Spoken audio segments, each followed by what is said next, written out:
Hi everyone, welcome back to Enchanting English. Today I have a very interesting yet simple topic for you. Shall we begin? Today we are going to learn about the modal auxiliaries can, could, and how these modal auxiliaries are wrongly used with able to. First, let us learn usage of can. Can is used to show ability, skill, or knowledge. For example, Rita can dance well. Look at the sentence. What are you highlighting there? You're highlighting the ability of Rita to dance. Look at another sentence there. Her mother can speak fluently. Here again, you highlight the ability of Rita's mother. What's her ability? She can speak fluently. Can is also used to ask or give permission. For example, can I speak now? Here, the speaker is asking permission. And when the listener gives permission, he will say like this, yes, you can. And another usage of can is to make a request. For example, can you lend me your pen? So here, the speaker's request is to give him a pen. Can you drop me there? This is another example for a request. Let us now move on to the usage of could. Could, we know that is the past tense of can. Could is used to denote a past ability. Since can is the present modal auxiliary, we use it to denote an ability that one has got in the present. And could is used to show an ability that one had in the past. For example, Rita could dance well when she was young. So here you mean that Rita had the ability to dance very well when she was young, and probably she does not have that now. Could is also used to make a polite request.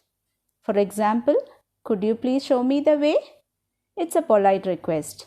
Remember, can also we make use of for asking a request. But the difference is that when we use could, request becomes more polite. So whenever you address someone whom you need to give more politeness, like if you are a student, your teacher, your principal, and all the elders, you are supposed to use could. So your question should be something like this. Could you please show me the way? So it denotes a very polite request. Could is also used to express likelihood or possibility. You can also convey possibility using could. For example, could it be Priya who let the secret out?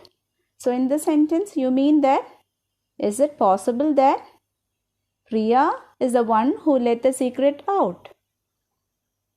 Now let's see able to and its usage.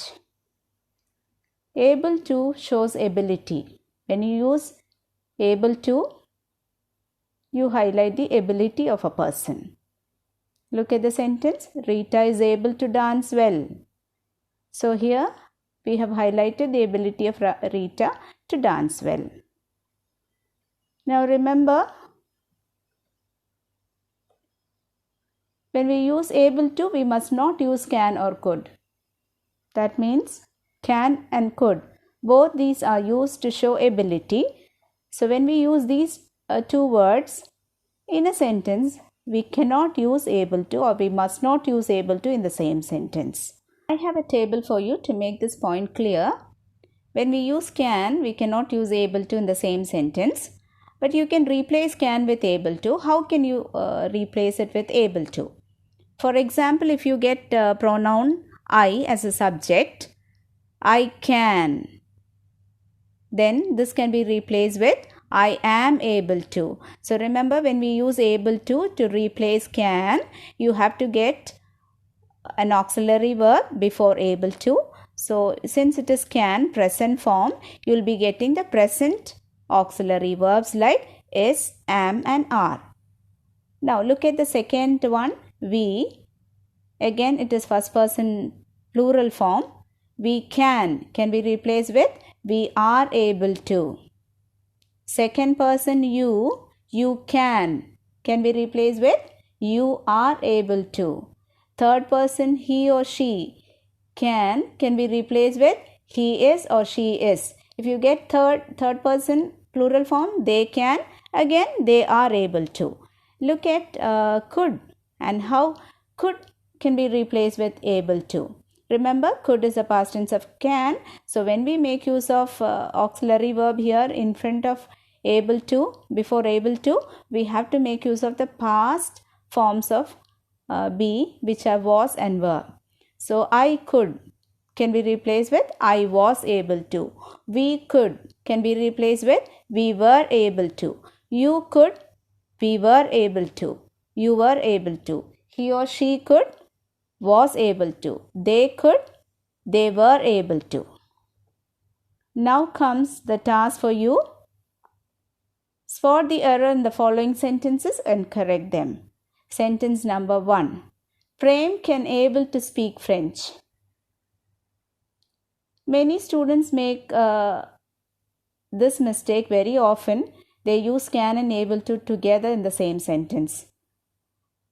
And now here when you look at this, since can and able to both are used to use ability, you cannot use it in the same sentence. So remember, only one can be used. So you can rewrite the sentence like Prem can speak French well, or Prem is able to speak French. Sentence number 2. We couldn't able to support him. Here again could and able to is used together. It's in the negative form. So remember, only one, either of these could be used. So your answer is we couldn't support him, or else we were not able to support him, because it is past form. So you'll be using were, which is a past auxiliary verb. Number 3, I can't able to hear you. Here again it's in the negative form, I can't able to. So how do you correct the sentence? You can either say I can't hear you, or you must say I am not able to hear you. Now this is fourth one. She could able to face challenges bravely. So how will you correct the sentence? Could and able to cannot be used together. So you will write your sentence like this. She could face challenges bravely. And if you are asked to rewrite the sentence using only able to, how do you write it? You say she was able to face challenges bravely. And the last one, you could able to win the match due to your dedication. Again here could and able to is used together, and your subject is you, second person. So you can use only were here. So how do you write the sentence? You were able to win the match due to your dedication, or else only could. You could win the match due to your dedication. I believe you will have no more confusion while using can, could and able to. See you in the next session. Till then, love learning, keep growing. Thank you.